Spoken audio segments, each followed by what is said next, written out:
Shalom sahabat renungan ceria. Sebelum kita bersama-sama merenungkan kebenaran firman Tuhan, saya undang kita semua untuk berdoa. Kita berdoa. Kami bersyukur Tuhan untuk setiap kasih setiamu dalam kehidupan kami.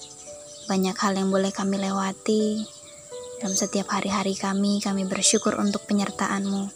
Dan pada saat ini kami akan merenungkan kebenaran firman Tuhan. Kiranya Tuhan selalu memberkati kehidupan kami, sehingga kami boleh mengerti dan memahami apa yang Engkau inginkan dalam kehidupan kami. Kami menyerahkan hidup kami Bapa, dalam nama Yesus, haleluya, amin. Sahabat renungan ceria yang terkasih, saat ini kita akan bersama-sama merenungkan kebenaran firman Tuhan yang terambil dalam Markus pasal yang ke-8 ayat yang ke-31 sampai yang ke-38. Namun saya akan membacakannya di ayat yang ke-34 saja. Begini firman Tuhan.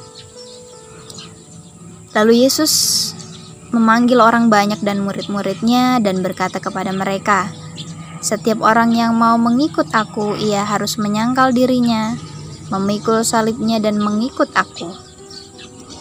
Renungan kita pada hari ini bertema totalitas mengikut Yesus. Jika kita melihat dalam Injil Markus, diperlihatkan bahwa Yesus dikenal sebagai seseorang yang diberi kuasa. Ciri-ciri yang ditunjukkan di sini, Yesus adalah tokoh yang tunduk kepada kuasa yang diberikan dalam pemerintahan Allah. Sangat ditekankan bahwa di dalam Markus itu Yesus diperkenalkan dan mengajarkan ajaran tentang penderitaan.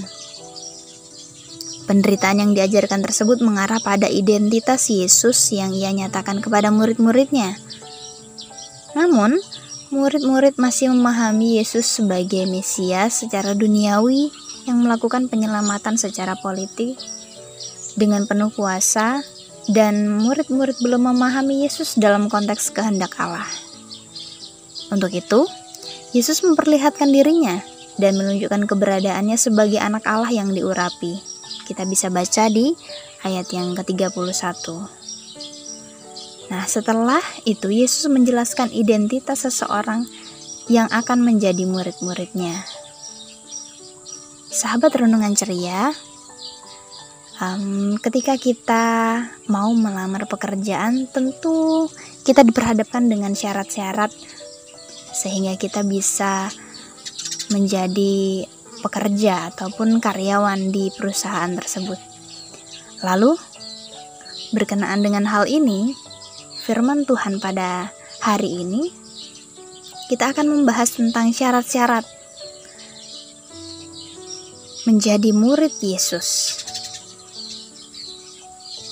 Di ayat yang ke-34 dikatakan bahwa Yesus memanggil orang banyak dan berkata kepada mereka, "Setiap orang yang mau mengikut aku, ia harus menyangkal dirinya, memikul salibnya dan mengikut aku." Kita bahas di poin yang pertama, menyangkal diri. Menjadi murid artinya mau untuk mempertaruhkan seluruh dirinya, bersedia untuk menanggalkan hak-haknya, dan mengorbankan diri dan mempersembahkan hidup hanya untuk Yesus. Menyangkal diri artinya mau jujur menilai diri sebagai respon iman kepada Tuhan, bahwa kita dipanggil bukan untuk keinginan duniawi tetapi untuk keinginan Tuhan. Dalam hal ini, menyangkal diri berarti kita memberikan sepenuhnya diri kita kepada Tuhan. Poin yang kedua, tentang memikul salib. Hal ini berarti siap menerima konsekuensi untuk kehilangan nyawa ketika mengikuti Yesus. Dengan kata lain, pertanyaan yang disebutkan, dapatkah kita setia menjadi muridnya dengan segala hal yang akan kita alami? Dalam hal ini, salib menjadi sebuah gambaran penderitaan yang harus ditanggung sebagaimana Kristus juga telah mengalaminya. Pada poin yang kedua ini berbicara bahwa menjadi syarat murid Yesus adalah setia. Poin yang ketiga, mengikut Yesus. Artinya, tetap secara terus-menerus. Karena yang hidup dalam diri seorang murid hanyalah perintah Tuhan. Mau ikut Yesus berarti taat mengikuti dan melakukan perintah Yesus. Mengikut Yesus berarti kita taat. Bukan hanya ikut-ikutan saja, tetapi kita melakukan apa yang Dia kehendaki. Apakah ini berat?